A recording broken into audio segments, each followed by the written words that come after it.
আর dear viewers, খুব গুরুত্বপূর্ণ একটা তথ্য আজকে উঠে এসেছে। মূলত আমরা দেখতে পাচ্ছি যে এসএসসি তাদের নোটিশ সেকশানে মূলত সাউদার্ন রিজিয়নের যে অফিস সেখান থেকে নোটিশ দেওয়া হয়েছে। মূলত এটা distribution of revalidated trade certificate of RSSC of southern region. অর্থাৎ আমরা বুঝতে পারছি যে ট্রেড সার্টিফিকেটের যে ভ্যালিডিটি লাইফ টাইম করা হয়েছিল, সেই সময় আমরা জানি যে বিভিন্নভাবে কিন্তু সেই সময় অ্যাপ্লিকেশন জমা নেওয়া হচ্ছিল। কোনো সময় মূল এসএসসি অফিসে, তার পরবর্তী সময় রিজিওনাল অফিসে।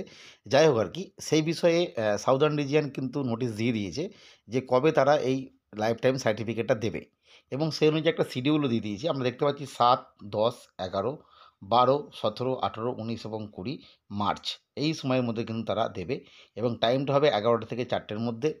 এবং গুরুত্বপূর্ণ বিষয়, কবে কাদের দেবে সেই নিয়েও একটা শিডিউল দিয়ে দিয়েছে। যদি আমরা শিডিউলটা লক্ষ্য করি তাহলে দেখতে পাবো যে 7/3/2025 অর্থাৎ ফ্রাইডে 11টা থেকে 4টে পর্যন্ত দেওয়া হবে। 18, 19, 20 এবং 21শে জুন 2024 সালে যারা এই দিনে সেন্ট্রাল কমিশন অর্থাৎ মূল অফিসে জমা দিয়েছিলেন তাদেরগুলো দেওয়া হবে, এবং ঠিক তার 10 তারিখে দেওয়া হবে 1, 2, 3 জুলাই জুলাই মাসে 24 সালে যারা জমা দিয়েছিল তাদের। অবশ্যই এটা এসএসসির অফিসে যারা জমা দিয়েছিল।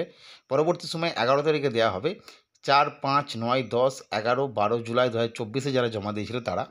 এবং পরবর্তী ক্ষেত্রে আমরা দেখতে পাবো যেটা 12 তারিখে দেওয়া হবে 12ই মার্চ। সেখানে কিন্তু যারা পরবর্তী সময় আমরা জানি যে রিজিয়ন যে সেন্টারগুলো ছিল সেখানেও জমা নিচ্ছিল।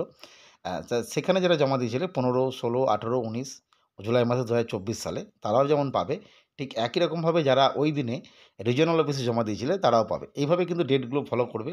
এবার কাদের কবে ডেট বা কারা কবে জমা দিয়েছিল এটা যদি বুঝতে চাও তাহলে তোমরা প্রত্যেকেই জানো তোমাদের একটা রিসিপ্ট কপি দেওয়া হয়েছিল। সেই রিসিপ্ট কপিটা দেখালেই কিন্তু এটা বুঝতে পারবে যে কবে কে জমা দিয়েছিলে। এখানে উল্লেখ করে দেওয়া হয়েছে যে candidates will bring their receipt copy of submission of TET certificate, TET admit card and one identity proof. অর্থাৎ যখন যেতে হবে সেখানে অবশ্যই রিসিপ্ট কপি যেখানে লেখা আছে কোন ডেটে দেওয়া হয়েছিল রিসিপ্ট কপিতে, এবং তার সঙ্গে অবশ্যই টেট অ্যাডমিট কার্ড। এছাড়া আমরা জানি যে টেট অ্যাডমিট কার্ড যাদের হারিয়ে গেছে তাদেরকে একটা জিডি জমা দিতে হয়েছিল কনসার্ন পিএস থেকে, সেটাও নিয়ে যেতে পারো যদি না থাকে। এছাড়া authorisation may be allowed on this regard, অর্থাৎ যদি না যায় অর্থাৎ সেখানে কোনো অথরাইজ পার্সনকে পাঠাই, অবশ্যই আমরা জানি যে অথরাইজেশন লেটার নিয়ে যেতে হয় সেখানে, তার সঙ্গে সিগনেচার করে নিতে হয়। অবশ্যই সিগনেচারটাকে অ্যাটেস্টেড করে দিতে হবে, এবং অবশ্যই যাকে পাঠানো হচ্ছে তো অথরাইজ যে পার্সন তাকে লেটারের সঙ্গে অবশ্যই তার একটা আইডেন্টিটি প্রুফ নিয়ে যেতে হবে। যাকে এই তথ্যটা আজকে আমরা শেয়ার করলাম। মূলত এটা সাউদার্ন রিজিয়নের যে টেট সার্টিফিকেট দেওয়ার নোটিশ, ধীরে ধীরে হয়তো আশা করা যাবে যে অন্যান্য যে রিজিয়নগুলো আছে তারাও হয়তো দিয়ে দেবে। যাই হোক, এই তথ্যটা শেয়ার করলাম। পরবর্তী আপডেট বা তথ্যের জন্য চ্যানেলটিকে সাবস্ক্রাইব করে রেখো। আজকের ভিডিও দেখার জন্য প্রত্যেককে অসংখ্য ধন্যবাদ।